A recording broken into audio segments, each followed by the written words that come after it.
Good evening and welcome to Tucker Carlson Tonight. Donald Trump is officially the president-elect of the United States, the Electoral College having voted yesterday. Many of Donald Trump's critics, meanwhile, have also reached a milestone. They're officially hysterical, some having reached a diagnosable level of panic and overstatement. It isn't just that the other guy won. In their view, it's the end of civilization itself, the beginning of a post-apocalyptic hellscape where Nazis fill the upper ranks of our government. Where'd they get that idea? Well, maybe from people like our next guest. Tariq Nasheed hosts a podcast, writes books and movies, has his own radio show. He's a robust presence on Twitter where, just this morning, he wrote this, quote, Trump has appointed to his cabinet people from the alt-right, a white supremacist sect that literally throws up Nazi salutes, hashtag never my president. Tariq joins us now. Tariq, thanks for coming on.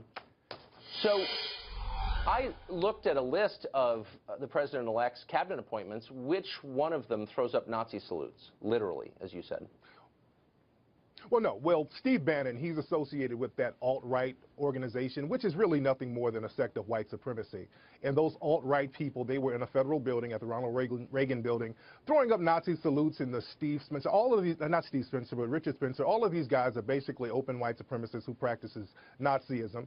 So, and Trump is associated with that, just like Reverend Wright was associated with Barack Obama, and you people here criticized him for that. You don't say he was associated. Yeah. You said appointed people to his cabinet who throw up Nazi salutes. Steve Bannon, by the way, is not in the cabinet. Has Steve Bannon thrown up a Nazi salute that you are aware of or can prove? But Steve Bannon is a part, and he was representing that whole alt-right movement. So if we're going to play Steve Bannon at this meeting? I mean, what does Steve Bannon have to do with it? Well, the same thing. He was associated with the people doing it. Just like how you guys associate me with Black Lives Matter, and I have nothing to do with it. Steve Bannon was representing, and he was associated with those alt-right people who are nothing more than white supremacists. And if we can go deeper than that, okay, and if we go deeper than that, with Trump, if we go deep, but we haven't gone deep enough, Tucker. But I want to get factual too. But the whole campaign was run on a white supremacist platform. That's what I'm saying. Okay. Here's my point. You have a lot of venues. People listen to you. You've got 160,000 Twitter followers. You've written a bunch of books. People believe you. And people are worried about Trump, and they don't know what this administration is going to look like. And here you come out in public this morning and say he's appointed people to his cabinet who are Nazis, literally, to quote you, who are giving the Nazi salute. And that's not actually true. And you knew it wasn't true when you said it, and yet you're whipping people into a frenzy. And it's not true when you're fear. saying it now. It's not true when you're saying it now because I didn't say that. And that's the problem with systematic white supremacy. You get to label people and say that they said things that they didn't say. No, you didn't read my tweet. No, you didn't read my tweet. You just put your own thing to it, Tucker, which is kind of something that you do. Ask me what I said, and I'll be glad to answer that, Tucker. Here's what you wrote. But don't add nothing else to it, though. Just want to jog your memory now, Tariq. Trump has appointed people you don't have to. I know what I said. I know what I said, Tucker. Who literally throw Nazi salutes, and that's just not true. So my question is, isn't it irresponsible of you to say something that inflammatory that you know isn't true? Look, you may disagree with Trump, and that's fine, but he hasn't appointed Nazis to his cabinet. What you're saying isn't true. Sir, he's appointing a guy who's associated with the alt-right, and the alt-right, they are literally throwing up Nazi signs. Not only that, Donald Trump himself, he is disenfranchised and discriminated against black people his whole career. Okay.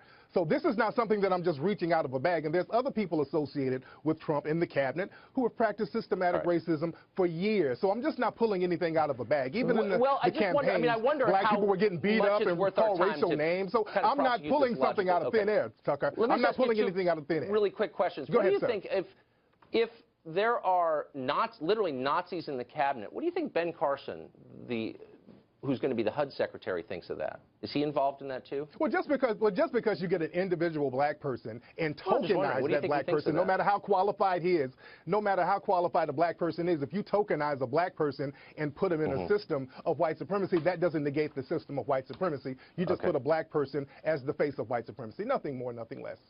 Okay. So I want to ask you about some stuff that you've written because I think it's important for viewers to know who you are, okay? Because people take you seriously. Now, you are, in addition to a lot of other things, the author of a number of books on dating. One of them is called The Art of Macking. You've written a couple others. And I just want to read you, I was reading it today, it's an interesting book. Chapter 6, Guaranteed Ways to Get Sex from Women. And I'm quoting you. In this chapter, I will give some tried and proven techniques that will help you talk a woman into giving it up. I will also offer you precise rebuttals to every objection a woman may have to giving it up. You say this, the #1 lame thing men say to get sex, I love you. You describe that as the bold lie approach. And then you say this: if a woman isn't ready for sex, you quote, 1, question her maturity, 2, minimize the significance of sex, and 3, tell her what she wants to hear. Now, you're advocating lying in order to take advantage of women sexually. This is in your book. I'm not misquoting it. Why should we believe anything that you say if you're counseling people to say, I love you, and lie to women in order to get them in bed? Tucker, the fact that you're this desperate to get one of my books, which is a book on satire, it's a tongue-in-cheek book. The book was written in a comedic fashion, and the fact that you're getting that to try to justify disenfranchising me, to try to minimize the significance of what I do in the system, that's so cheap, Tucker. I was just joking, Ruth. So actually, I read about 10 interviews you did on the... Okay. Tucker, don't be a sucker, Tucker. Okay, so here's an interview you gave to Esquire. That's so cheap, Tucker. That is so cheap, it's a legitimate question. You said Tucker, this, I'm talking about systematic white supremacy, and you're trying to discredit me by getting a quote from my book, which is tongue-in-cheek, which is about relationships. A lot of the book is satire, it's comedic, and that's so cheap, Tucker. But I'm not surprised. I'm not surprised, Tucker. Let me just say, I don't think that you're being tongue-in-cheek, and the scores of interviews you did and the 2 follow-up books you wrote on this exact subject, how to lie to women and have sex with them. The book has so many comedic sections in it, but I don't get them. But it raises the question, go ahead, Tucker. Are you being tongue-in-cheek now with all this race war stuff you're constantly talking about?